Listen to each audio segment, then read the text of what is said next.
പ്രിയ ഭാര്യ നാട്ടിൽ നിന്നും വീഡിയോ കോളിലൂടെ കാട്ടിത്തന്ന വീട്ടിലെ വിഷുക്കണി കണ്ടാണ് വിഷുദിനം ആരംഭിച്ചത്. പ്രവാസ ലോകത്ത് കുടുംബത്തെ നാട്ടിൽ വിട്ട് ഒറ്റയ്ക്ക് താമസിക്കുന്നവരുടെ കാര്യത്തിൽ വിഷു ആഘോഷം വളരെ വ്യത്യസ്തതകൾ നിറഞ്ഞതാണ്. ഇവിടെ കുടുംബത്തോടെ താമസിക്കുന്ന നമുക്ക് ഏറ്റവും പ്രിയപ്പെട്ടവർ നമ്മെ ഇതുപോലെയുള്ള അവസരത്തിൽ അവരുടെ വീട്ടിലേക്ക് ക്ഷണിക്കുക പതിവാണ്.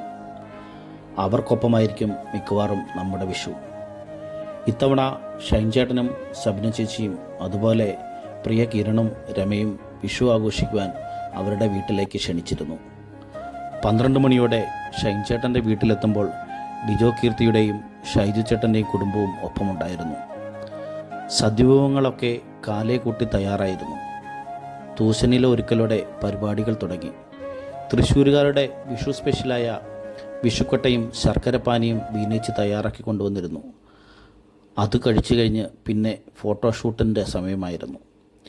എല്ലാവരും വിഷുക്കണിക്ക് മുന്നിൽ നിന്ന് വിഷു ഓർമ്മകൾക്കായും സോഷ്യൽ മീഡിയയ്ക്ക് വേണ്ടിയുമുള്ള ആചാരപരമായ ഫോട്ടോഷൂട്ട് പൂർത്തിയാക്കി നേരെ സദ്യയിലേക്ക്.